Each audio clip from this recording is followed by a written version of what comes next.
this video, I'm going to talk about nonfiction spooky books. I'm going to talk about classic spooky books. It's a selection. It's a group of authors to suggest to you for the spooky season. I really wanted to have the title of this be 13 spooky books for the spooky season. I think 6 would have been the most spooky number, right? So I think I'll call this video 6 spooky authors. 8, but it was supposed to be 6. Or is it 7? It's supposed to be 6. I don't know how many authors I'm recommending to you. I'm just going to recommend you a bunch of authors that are scary and very good at being scary.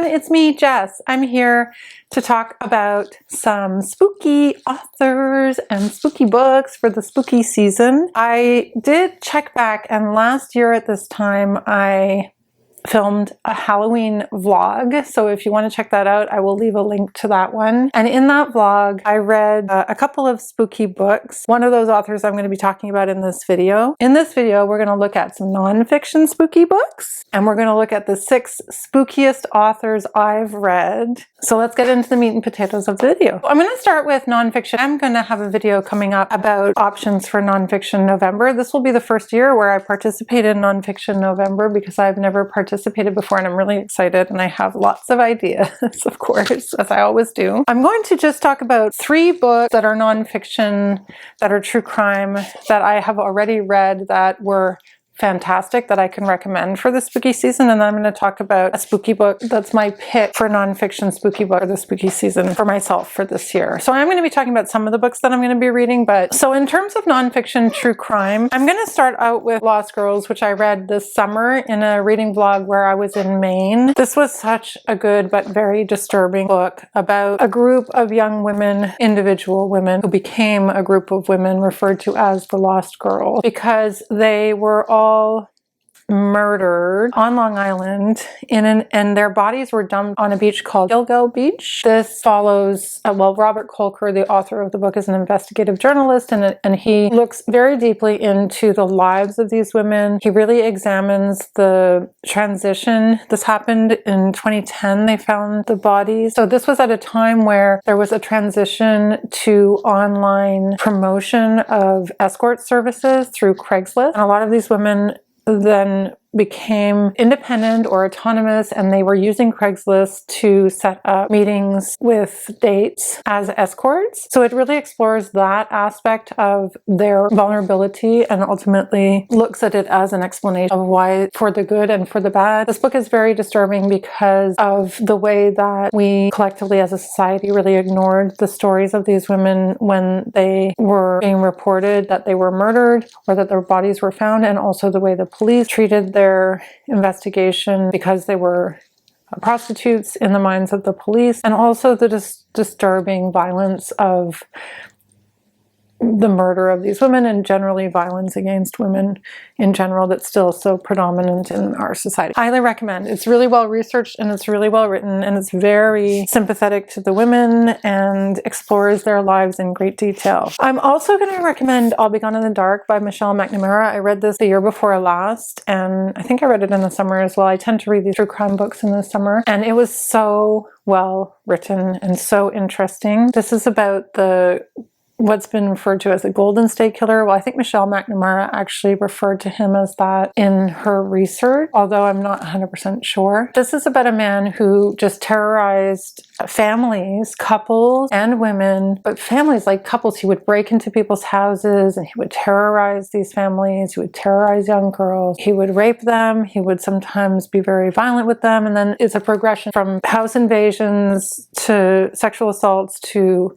eventually murders. These these crimes had gone unsolved until Michelle MacNammara and a group of other kind of armchair web sleuths investigated these crimes, and they did find the killer. The only drawback to this book is that thing that makes it a tough recommendation is that Michelle MacNammara died during the time when she was writing this book, which is extremely sad, obviously. But it also means that the reading experience is a bit jilted because one of the other internet sleuths who was helping her with her investigation, they were working together, finishes the writing of the book for her, and there's a real change in style and tone at that point. So it does take away from the book because Michelle's writing is so good. But I would still highly recommend this one if you haven't read it yet and you like true crime. And then, of course, I just finished reviewing this in my last video, Truman Capote's In Cold Blood. Such a well-written account of the murder of a family in a small town in Kansas that really explores not just the victims and the violence, but also the killers themselves through extensive interviews that he held with the killers while they were on death row. Fascinating book. Still thinking about it even now. Those are the true crime books that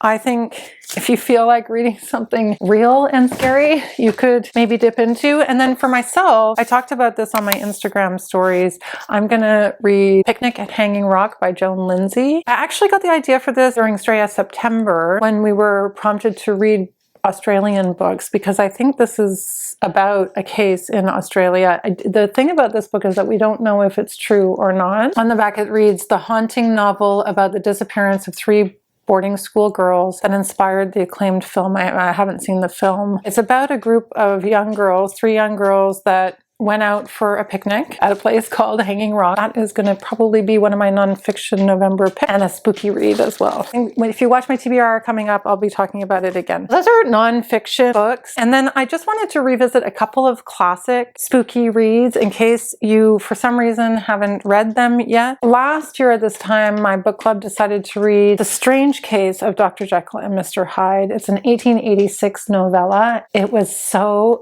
good. There was so much to talk about having to do with the book during our book club. So if you're looking for something a little bit shorter, and I do have some other short story recommendations coming up, I highly recommend The Strange Case of Dr. Jekyll and Mr. Hyde. It's set in London, and it's the story of an English doctor, Dr. Jekyll, who has developed a serum that he thinks is going to help to suppress his dark side because he has these dark urges. But what happens is that he transforms into Mr. Hyde, who is the personification of this evil side of his personality. In his efforts to control it, this happens more regularly, and that's really the crux of the story. It's so well written, it's so interesting, and it's so good. So if you're looking for something a little bit short, I would recommend it. Last year I also read Mary Shelley's Frankenstein for the first time, and it was another fantastic read. So I highly recommend. I have my Frankenstein shirt on. I don't think I need to say too much about it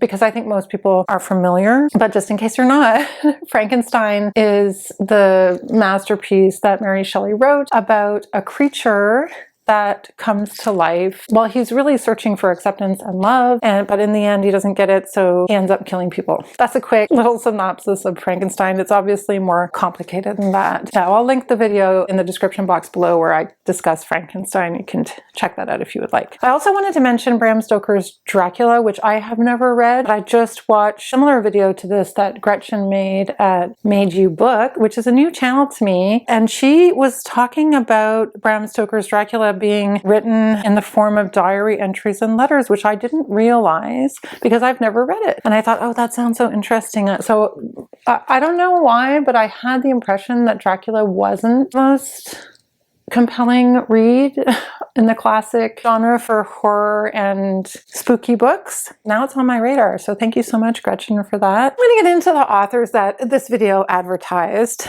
I'm going to start with 2 classic authors who I think cannot be ignored. If you haven't read them yet, you don't know what you're missing out on. The first is one of my most favorite authors of all time, Daphne du Maurier. I have read Rebecca by Daphne du Maurier, and last year I read My Cousin Rachel by Daphne du Maurier, although I did read that closer to Christmas. I've also read Jamaica Inn, which is the first book that I read by Daphne du Maurier that got me hooked. And then I've read another one. What's the other one that I've read? Oh, Frenchman's Creek. Yes, they were all fantastic. They're all fantastic. What can I say? I think Daphne du Maurier is a genius. I think that for whatever reason in North America, she is woefully underrepresented. When I go to a bookstore, I often cannot find Daphne du Maurier books here. I don't know what the issue is. I know that in the UK she is a lot more popular, but for some reason here she is just not, she's not stocked on the shelves, and I don't really understand why. She doesn't get the credit that she deserves for a lot of her work. Basically, Alfred Hitchcock stole all of his ideas from Daphne du Maurier. Isn't that the story? People probably see her as being maybe too commercial. I'm not really sure. But to me, her works are incredibly entertaining, incredibly atmospheric. The plot's always interesting. The characters are always interesting. And she's very good at creating this very creepy atmosphere, both psychologically and also atmospherically in terms of the settings of her book. She's good at doing ghosts. So what I do have here is a collection of short stories by Daphne du Maurier called Don't Look Now. And well, it's Don't Look Now is one of the short stories. This story, Don't Look Now, is described as being a slow burning masterpiece of horror recounting a grieving couple's fateful visit to Venice. Don't Look Now is accompanied here by further short tales of desire and dread. I mean, there's a part of me that I know she has a lot of books, but I know that not all of them are fantastic. So there's a part of me that just doesn't want to, I want to save them. I want to savor them. So we shall see.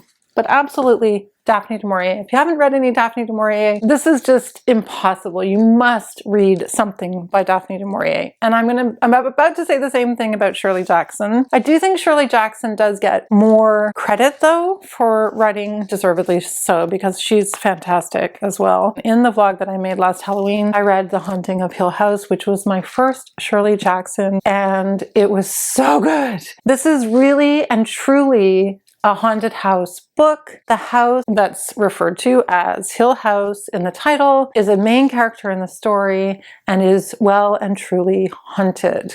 If you're looking for a haunted house book this spooky season, this is the one. That was my first Shirley Jackson, and it's the only Shirley Jackson that I've read. I had picked up The Lottery and Other Stories and was really hoping to read it at some point last year. So I'm thinking I might try to read some of these short stories because short stories was on my goals for this year. These are supposed to be terrifying. Her stories are supposed to be absolutely frightening. I'm really curious to see. I'm really hoping that somehow between now and the end of the year, I get to some of Shirley Jackson's short stories. The other two books that I have of hers are We Have Always Lived in the Castle, which I think a lot of people have read, although I have not, and I don't know very much about it. So Shirley Jackson, two classic writers. Here are four more. So first up, we have a book that I've already started, which is totally terrifying me, freaking me out, so scary, and that is The Only Good Indians. I talked about this book already, that I was going to be reading it in October, and I'm about halfway through, and it is super scary. It's very scary. It's so good. Last year at this time, I read My Heart is a Chainsaw by Stephen Graham Jones, and although this was good, I did have problems with this because it was hard to follow. The protagonist in this story is a final girl in a sense in the story, and she's also obsessed with final girls. I think her name is Jade. Yeah, Jade Daniels. She has these entries, I think entries from her diary. It has a lot to offer, but the ending really confused me, and I was kind of confused. So that left me, I felt less excited about Stephen Graham Jones after reading this, just because I found it was unnecessarily confusing. This I'm not finding to be as confusing. And of course, I read Stephen Graham Jones's novella, Mapping the Interior, during my college literature vlog, which really opened my eyes to his work from a totally different experience. So now I'm kind of obsessed. I don't know. I know that this is supposed to be part of a trilogy, and I think that the second one just came out. I will put the second one up on the screen. I've forgotten the name of it. So if you're looking for a horror writer and also an Indigenous writer, and you're looking for that kind of spooky, this story that I'm in right now, The Only Good Indians, is about four Indian young men who go hunting, and they later on, 10 years down the line, one of the friends is being haunted by the elk that they killed. It's excellent. It's so good. It's so creepy. Kind of gory, but in a good way. Definitely Stephen Graham Jones. I'd like to recommend Sarah Gailey. I know people kind of have mixed feelings about Sarah Gailey, but I really like her writing as well. Last year at this time I read Sarah Gailey's haunted house book, Just Like Home, and it was so good. The other reviews that I saw of this book weren't as positive, but I really enjoyed it. I'm going to leave my review from my wrap-up from reading this one down below. Hopefully I included it in a wrap-up. If I did, I will leave it down below. And then the year before that I had read The Echo Wife, and last year one of my goals was to read other books by authors that I really enjoyed, and The Echo Wife, I'm trying to remember if it was in my top 10. I think it almost made my top 10, or it was in my top 10, because I found it fascinating. This is a book about a woman who is cloned, and her clone, well, do I need to tell you any more than that? It's about a woman who is cloned. I will also leave my review for this one down below, but it's creepy. It's a psychological thriller, I guess you could say, whereas Just Like Home is more of a haunted house book. I would be remiss if I was recommending books for this spooky season if I did not talk about one of the best spooky book writers out there, and that's Gillian Flynn. So I've read Sharp Objects and Gone Girl. The only Gillian Flynn book that I have not read is Dark Places, and I really want to read it, but I'm also, again, because she has only written these 3 books, I have kind of been saving it because I guess I could reread a couple of her books. She's so good at crafting the characters and the fear in her books. And she's also exploring lots of different social ideas, particularly about women and the role of women, at least in Gone Girl anyway. Not to get all into sort of the analysis of these books, but just if you want a really atmospheric mystery psychological thriller to read, I would definitely recommend Gillian Flynn if you haven't read anything of hers yet. I actually don't even know the plot of Dark Places. It says Libby Day was 7 when her mother and 2 sisters were murdered in the Satan sacrifice. See, it's perfect. Of Kinnicky, Kansas. She survived and famously testified that her 15-year-old brother Ben was the killer. 25 years later, the Kill Club, a secret society obsessed with notorious crimes, locates Libby and pumps her for details. As Libby's search takes her from shabby Missouri strip clubs to abandoned Oklahoma tourist towns, the unimaginable truth emerges, and Libby finds herself right back where she started, on the run from a killer. Like, I know it's going to be so good, but I also know there's only 3 books. So, Gillian Flynn, if you haven't read anything by Gillian Flynn and you like scary, spooky books, there's a reason why she's such a commercial success. And I think there's a reason why she hasn't written anything else. Maybe she's just like worried she might end up like Stephen King. I am thinking about reading a Stephen King this season, and I do love Stephen King, so that wasn't very nice of me. The last 2 authors, spooky authors, that I want to recommend for this year is really based on books that I've already read this year that really scared me. They're both Argentinian authors. Mariana Enriquez, her short story collection, The Dangers of Smoking in Bed, I've had on my shelf for quite some time. I think I even talked about it in an Instagram reel last spooky season, and I haven't read it yet. But I did read her magnum opus that came out this summer, Our Share of Night, which was so good. It was such a saga. It was so gothic. Actually, it was written kind of in, it had really different styles in the different parts of the book. Some of it was very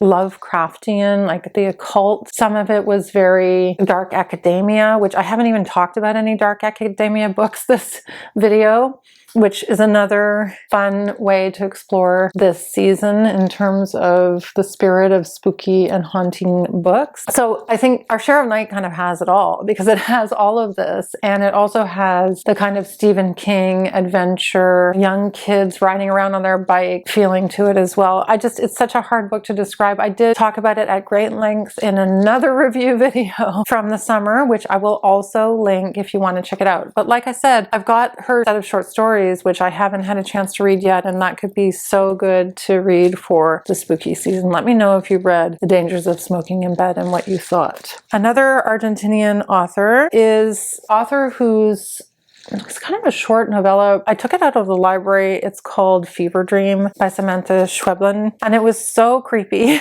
It was really well written. It literally felt like I was in a fever dream. And I thought, wow, she's really got a great style of writing that is really spooky. So I had picked up and I had hoped to read this in the summer, but never got to it, Little Eyes. And I actually remember seeing Kat talk about starting this book while she was on vacation and saying that it was too scary and that she had to put it down. So I was like, oh yes, that's for me. It's one that I just have to get to. I think it has to do with several different characters that are somehow interconnected. It's about how the world is all linked, but it's also about, I think it's about how the dark side of this kind of phenomenon. But that's just me riffing on some of the stuff that I read on the back of the book. I'm not entirely sure. Those are the authors that I am recommending, along with some classics and some nonfiction books for spooky season. Let me know what you're reading for spooky season in the comments below. I hope you have fun with it. It's such a nice distraction. Obviously, there are terrifying things going on in the world. I in no way mean to ignore those things. They're weighing heavily on my mind. So thanks everyone for watching, and I hope that you read something spooky and that you don't scare yourself so bad like you pee your pants. I hope that you have fun reading something spooky and that you have a friend to call when you're terrified reading these spooky books. Bye for now.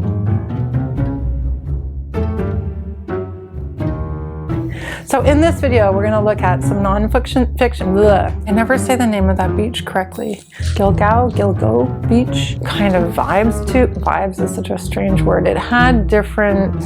She's doing good at doing the ghost thing. Oh, I did not know that Alfred Hitchcock made a movie called Rebecca. I'm hoping that the mic will drown out some of this background noise from my elderly dog who likes to pace the house.